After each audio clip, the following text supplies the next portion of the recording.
I pity you. రచించిన వారు తాతారావు పసుపులేటి గారు.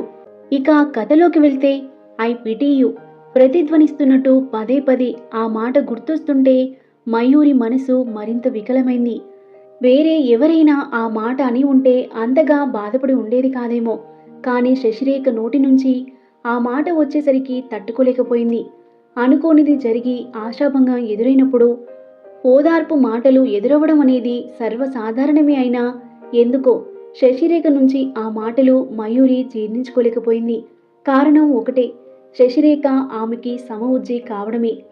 అన్నీ అనుకున్నట్టే జరిగి ఉంటే ఈరోజు సాయంత్రమే ఊటీలోని టైగర్ హిల్ రిసార్ట్స్లో ఓ ఖరీదైన హోటల్లో పక్కపక్క హనీమూన్ సూట్లలో తాము మొదటి రాత్రి పులకరింతల మధ్య యవ్వన సంభ్రమాల్లో మునిగి తేలవలసిన వాళ్ళు.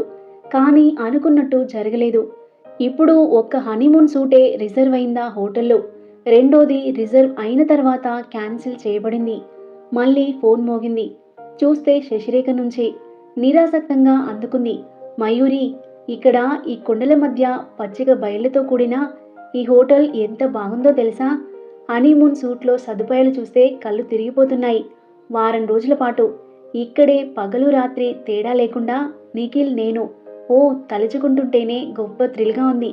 నువ్వు హరగోపాల్ కూడా ఉండి ఉంటే ఎంత బాగుండేదో అని మేమిద్దరం ఇప్పటికీ 40 సార్లైనా. ప్లీజ్, నాతో కలిపి వాడి పేరును ఉచ్చరించవద్దు. ఇప్పుడు నేను వేరొక వ్యక్తికి భార్యనని గుర్తుంచుకో అన్నది మయూరి. ఆ పల్లెటూరి గబ్బిలాయితో పెళ్లి కూడా ఒక పెళ్ళైనా నీకు కూడా ఈరోజు శోభనం కదా. జీవితంలో ఒకే ఒక్కసారి వచ్చే శోభనపు రాత్రిని నువ్వా పల్లెటూళ్ళలో ఆ పాత ఇంట్లో అతి సాధారణంగా జరుపుకోవాల్సి వస్తున్నందుకు చాలా అప్సెట్ అయ్యాము. నువ్వు చాలా మిస్ అయిపోయావు Mayuri. Bad luck, I pity you అన్నది శశిరేఖ మళ్ళీ. మిస్ అవ్వడం కాదు, అసలు తన జీవితమే సర్వనాశనమైపోయింది. కోట్లలో వ్యాపారం చేసే తండ్రి బిజినెస్ ఉన్నట్టుండి తలకిందులైంది.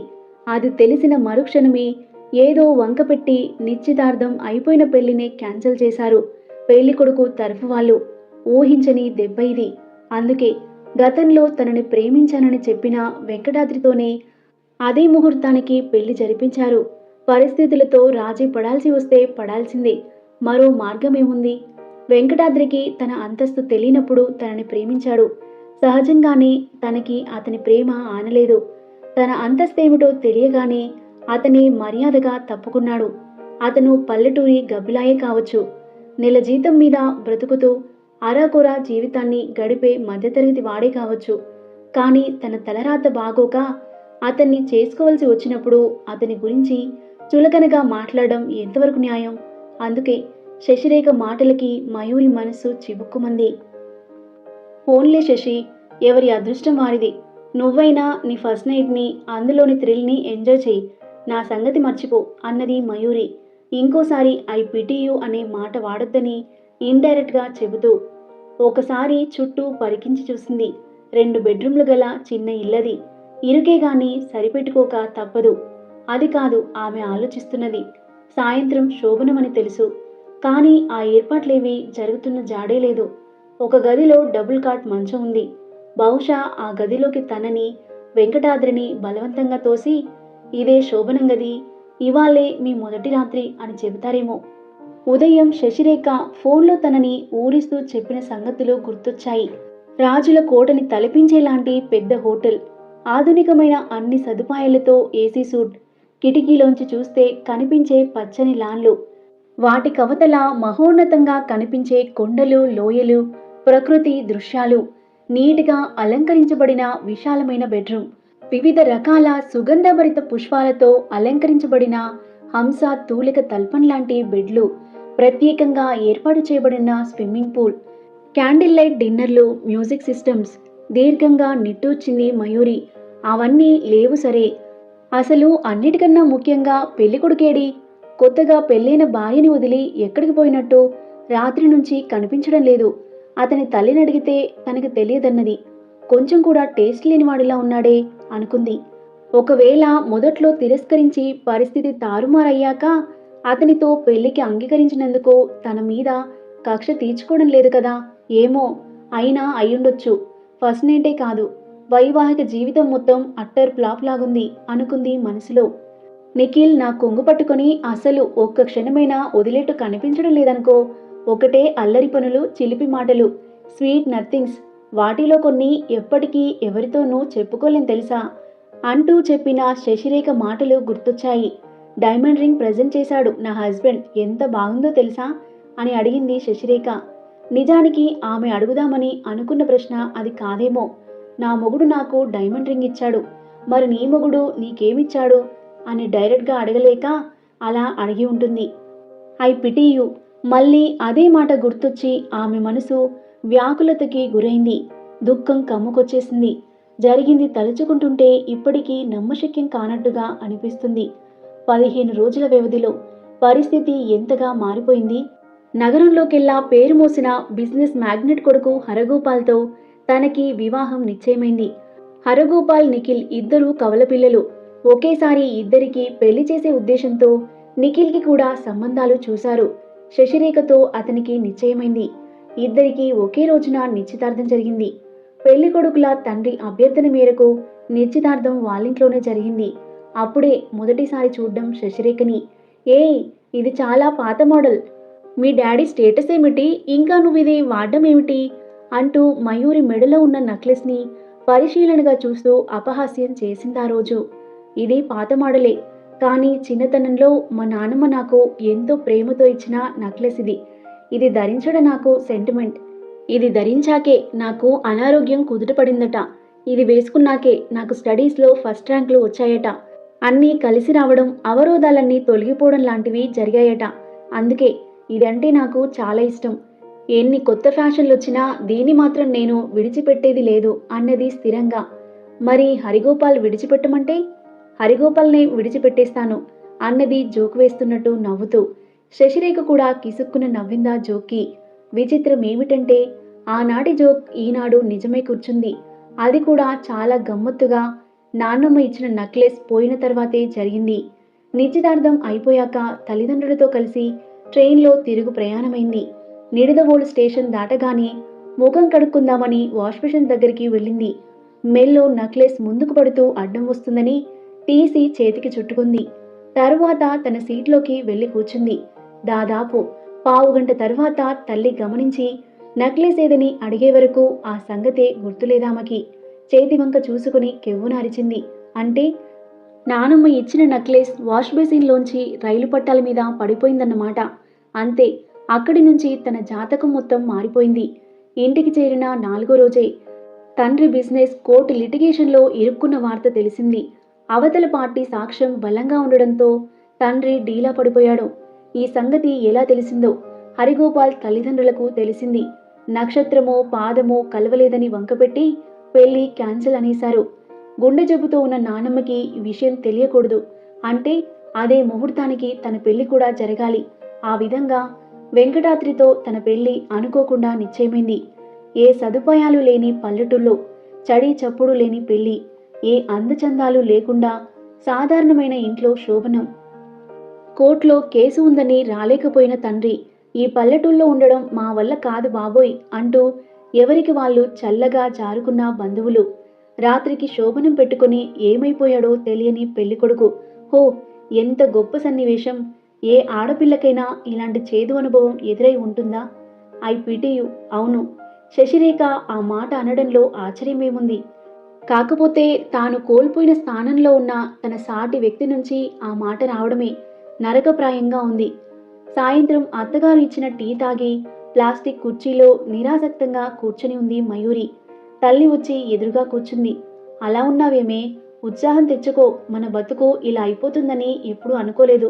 కానీ ఏం చేస్తాం, దేవుడు మన నుదుటన ఇలా రాసిపెట్టాడు అంటూ ఓదార్చబోయింది. అదేం లేదు మమ్మీ, నేను బాగానే ఉన్నాను. ఒక విధంగా మనకి మంచి జరిగిందని నమ్ముతున్నాను. ఎందుకో తెలుసా, డాడీ బిజినెస్ తారుమారవడం పెళ్లికి ముందే జరిగింది కాబట్టి సరిపోయింది. అదే పెళ్ళయ్యాక జరిగుంటే ఎంత అనర్థం జరిగేది. వాళ్ళు నన్నెంత హీనంగా చూసేవాళ్ళు. నరకం కన్నా దారుణమైన పరిస్థితిని ఎదుర్కోవాల్సి వచ్చేదేమో. దానికన్నా ఇదే 100 రెట్లు నయం కదా. అవునమ్మా, అదే నిజమే అన్నదామె తల్లి. కూతురా మాట సిన్సియర్గానే అన్నట్టు అనిపించిందామెకి. కేవలం తనని ఓదార్చడానికే అన్నట్టుగా ధ్వనించలేదు. బయటేదో అలికిడైతే ఇద్దరూ అటు తిరిగి చూశారు. వెంకటాద్రి వచ్చినట్టున్నాడు. సరాసరి మయూరి దగ్గరకు వచ్చి నిలబడ్డాడు. మయూరి తల్లి లేచి బయటకు వెళ్ళిపోయింది. ఆమె ఖాళీ చేసిన కుర్చీలో వెంకటాద్రి కూర్చున్నాడు. మయూరి అతని వైపు చూసి చిన్నగా వచ్చిరాని నవ్వు నవ్వింది. పైకి నవ్వుతున్నావు కానీ నా మీద నీకు పీకల దాకా కోపం ఉండి ఉంటుందని తెలుసు అన్నాడు నవ్వుతూనే. చచ్చా, అలాంటిదేం లేదు అన్నది మొహమాటంగా. పెళ్ళై 2 రోజులు కాలేదు. నిన్ను ఒంటరిగా వదిలి ఎక్కడెక్కడో తిరిగి వచ్చిన నా మీద నీకు కోపం లేదంటే ఎలా నమ్మమంటావు అని అడిగాడు. కోపమేం లేదు కానీ ఎక్కడికి వెళ్లారో తెలుసుకోవచ్చా అని అడిగింది. మనిషి పుట్టిన దగ్గర నుంచి చివరి వరకు నమ్మకం అనే భావాన్ని ఆసరా చేసుకునే బ్రతుకుతాడు. ఆ నమ్మకమే పోతే బ్రతుకు దుర్భరమైపోతుంది. అలాంటి ఒక నమ్మకాన్ని తిరిగి తీసుకొద్దామని వెళ్ళాను. నా ప్రయత్నం వ్యర్థమవుతుందేమోనన్న భయం చాలాసేపు వెంటాడింది. కానీ అదృష్టం బాగుండి చివరికి ఫలించింది అన్నాడు. మయూరికి అతను చెప్పిన దాంట్లో ఒక్క ముక్క అర్థం కాలేదు. ఆ భావం ఆమె ముఖంలోనే తెలిసిపోతుంది.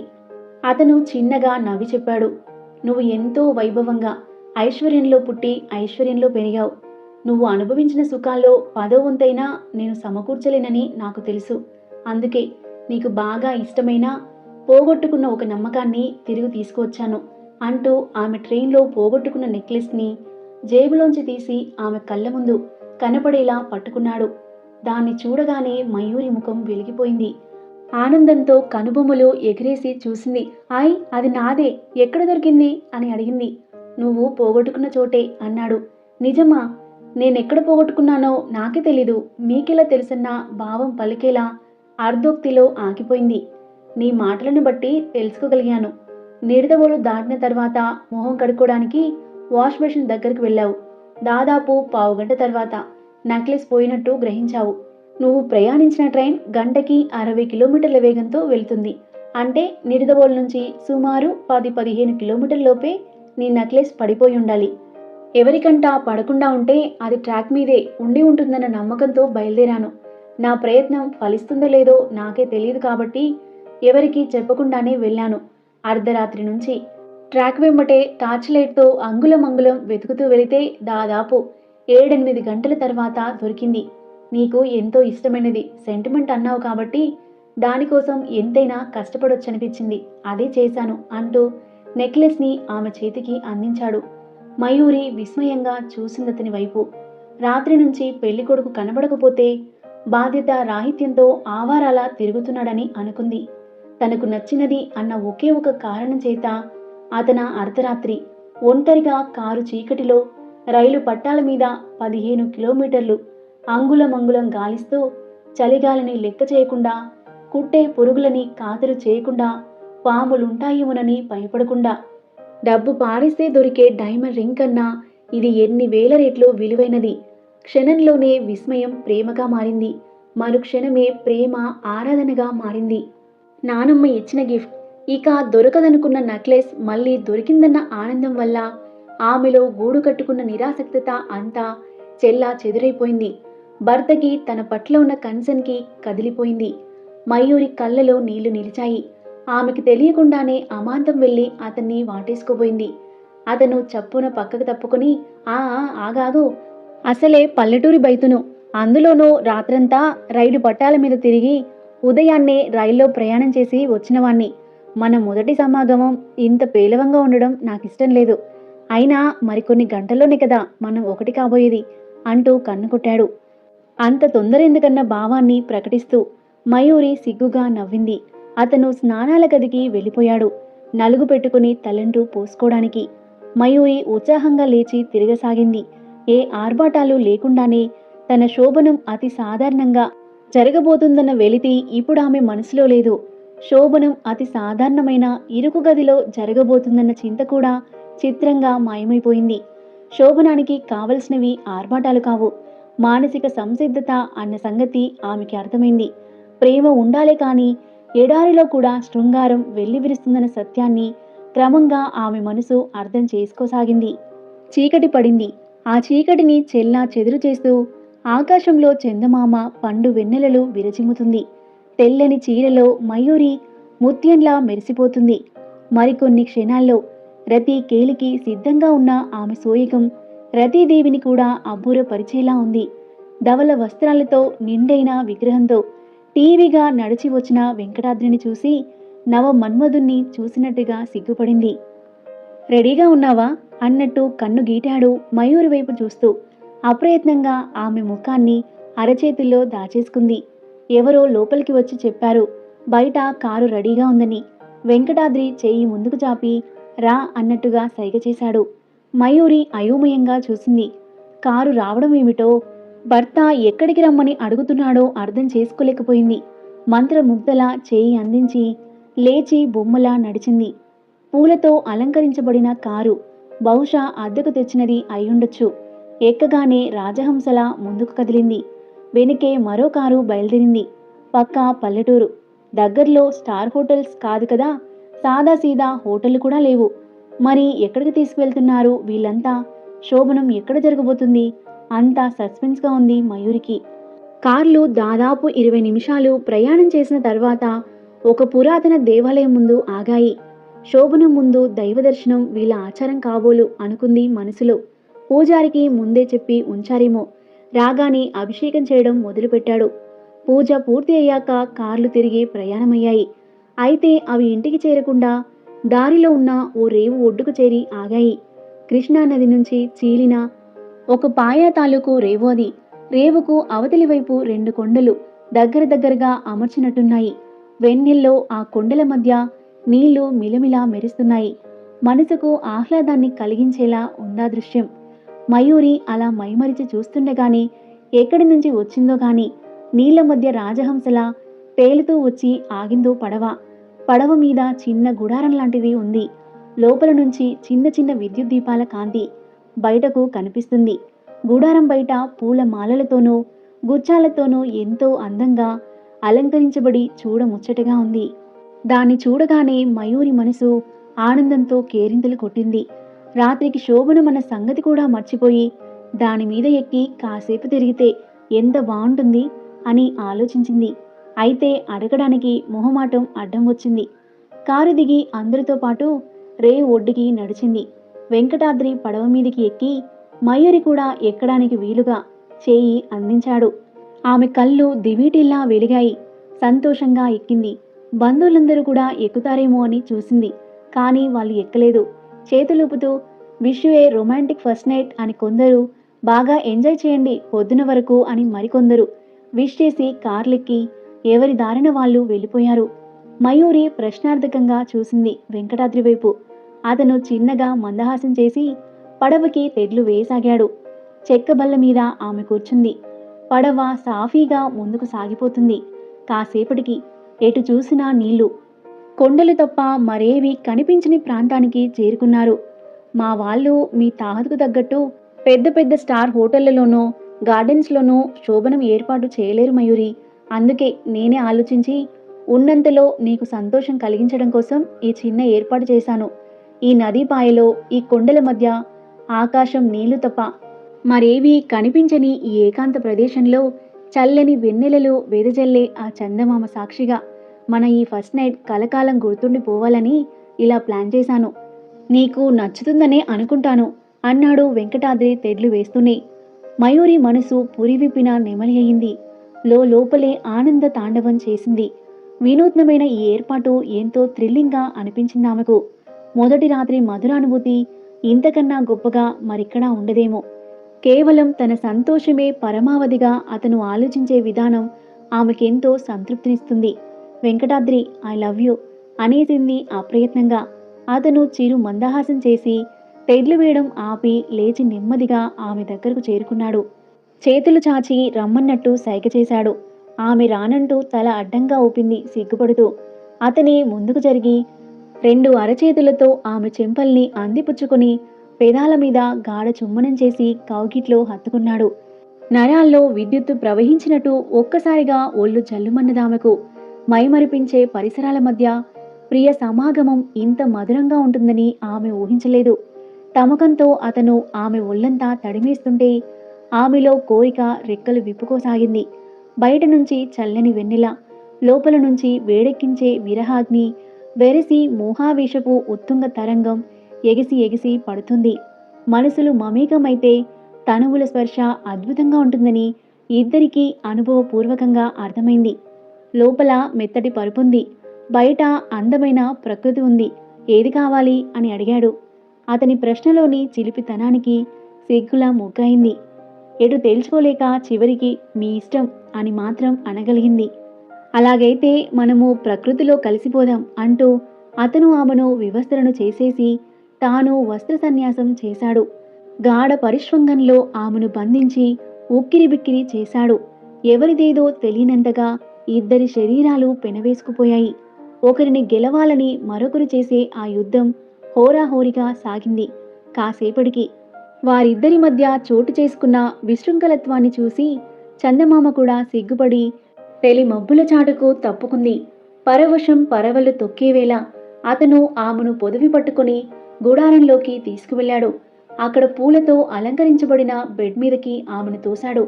ఆమె కౌగిట్లో బందీగా ఉండడం వల్ల అతను బెడ్ మీదకు వాలిపోయాడు. రతి మన్మధులిద్దరూ రసావిష్కరణ తపోదీక్షలో నిమగ్నమయ్యారు. అలా ఎంతసేపు ఉన్నారో తెలియచెప్పడానికి ఒక చిన్న గడియారమైనా లేకపోయిందక్కడ. అలసి సొలసి ఆనంద సాగరంలో మునిగి తేలి స్వర్గద్వారపు అంచుల వరకు చేరి హాయిగా మత్తుగా గమ్మత్తుగా. యుద్ధంలో ప్రత్యర్థులిద్దరూ సమ ఉజ్జీలైతే సంధి అంత తొందరగా కుదరదు. అందుకే తెల్లవారుజాము వరకు ఆ యుద్ధం ముగియలేదు. ముగిసే సమయానికి ఇద్దరూ నిద్రలోకి జారుకున్నారు. మొబైల్ రింగ్ టోన్ శబ్దానికి మెలకువ వచ్చి కళ్ళు తెరిచి చూసింది మయూరి. ఒళ్లంతా హూనమైపోయి ఉండడం వల్ల వెంటనే లేవలేకపోయింది. అప్పుడప్పుడే తెల్లవారుతున్నట్టుంది. వెంకటాద్రి బయట పడవకి తెడ్లు వేస్తూ కనిపించాడు. ఫోన్ అందుకుని చూసింది తండ్రి నుంచి. ఇంత ఉదయాన్నే ఎందుకు చేశారబ్బా అనుకుంటూ ఆన్సర్ చేసింది. అమ్మా, డిస్టర్బ్ చేస్తున్నానని తెలుసు, అయినా ఆనందాన్ని తట్టుకోలేక వెంటనే నీకు ఫోన్ చేస్తున్నాను. లిటిగేషన్లో మనకు అనుకూలంగా ఉండే బలమైన పాయింట్ దొరికిందట. ఆల్మోస్ట్ కేస్ మనమే గెలుస్తామట. మన బిజినెస్కి ఇప్పుడు డోకా లేదు. నాకు చాలా సంతోషంగా ఉంది తల్లి అన్నాడు ఆమె తండ్రి. మయూరి ఆశ్చర్యంగా వింటుండిపోయింది. ఒట్టి మూఢనమ్మకమే కావచ్చు, కానీ ఎంత కోయిన్సిడెన్స్. నానమ్మ ఇచ్చిన నెక్లెస్ తిరిగి తన మెల్లోకి రాగానే పరిస్థితిలో ఎంత మార్పు.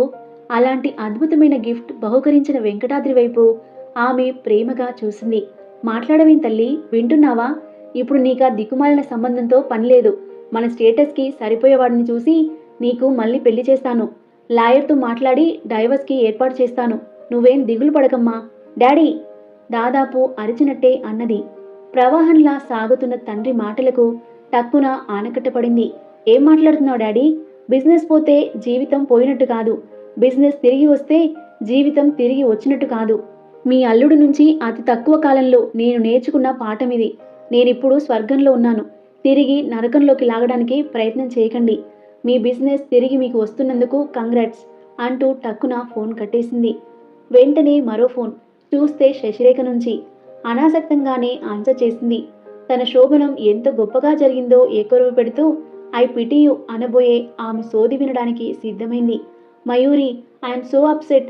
నీ శోభనంలాగే నా శోభనం కూడా బెడిసికొట్టింది. సో సాడ్ అన్నది దిగులుగా.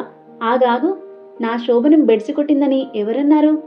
100 ఏళ్లు గుర్తుంచుకోవడానికి సరిపడినన్ని మధుర అనుభూతులు మూటగట్టుకుంటూ అత్యంత శోభాయమానంగా జరిగింది. ఎలా జరిగిందో చెప్పమంటావా అంటూ రాత్రి జరిగిందంతా పూసగుచ్చినట్టు చెప్పింది. శశిరేఖ నోట మాట రాక అవాక్కైనట్టు ఫోన్లో కూడా తెలిసిపోతుంది. ఇంతకీ నీకేమైంది? అంత డల్గా మాట్లాడుతున్నావు? ఊటీలో శోభనం, AC suit, room fresheners, candle light dinners, అయినా అప్సెట్ అవ్వడం ఏమిటి అని అడిగింది. ఎన్ని ఉంటే ఏం లాభం, ప్రేమ అనేది లేనప్పుడు. మేమిద్దరం ఒకటిగా ఉన్నప్పుడు ఆయన గర్ల్ ఫ్రెండ్ నుంచి ఫోన్ వచ్చింది. పెళ్లికి రాలేకపోయినందుకు సారీ చెప్పి విషెస్ తెలియజేయడానికి చేసిందట. కనీసం ఆ సమయంలోనైనా కట్ చేయవచ్చుగా. ఒకవైపు నన్ను కౌగిట్లో నలిపేస్తూనే మరోవైపు దాంతో తీయగా మాట్లాడడం మొదలుపెట్టారు. దాంతో నాకు కోపం వచ్చి లేచిపోయాను. మాకసలు శోభనమే జరగలేదు అన్నది విచారంగా. పకపక నవ్వాలన్న కోరికని అతి కష్టం మీద తమాయించుకుంది మయూరి. లేని విచారాన్ని కంఠంలో పలికించడానికి ప్రయత్నిస్తూ అవునా, అయ్యో అలాగా, అరెరే, I'm so sorry Shashi, now I pity you అన్నది ఫోన్ కట్ చేస్తూ. తెడ్లు వేస్తున్న వెంకటాద్రి దగ్గరకు వెళ్ళి వెనుక నుంచి వాటేసుకుని రాత్రి అతను ఇచ్చిన సుఖానికి కృతజ్ఞతగా అతని చెంప మీద తీయని ముద్దు పెట్టింది. అతను చిరు మందహాసంతో ఆమె ముఖంలోకి చూశాడు. ఆ కళ్ళల్లో స్వచ్ఛమైన ప్రేమ ఉంది. ఆస్తి అంతస్తుల కన్నా ఒకరిపై ఒకరికి ప్రేమ ఉంటే ఎలాంటి పరిస్థితుల్లో ఎక్కడైనా హాయిగా బ్రతికేస్తారు. కథ నచ్చితే లైక్ చేయండి. మరిన్ని ఇలాంటి ఇంట్రెస్టింగ్ స్టోరీస్ కోసం మన ఛానల్ని సబ్స్క్రైబ్ చేయండి. Thank you for watching.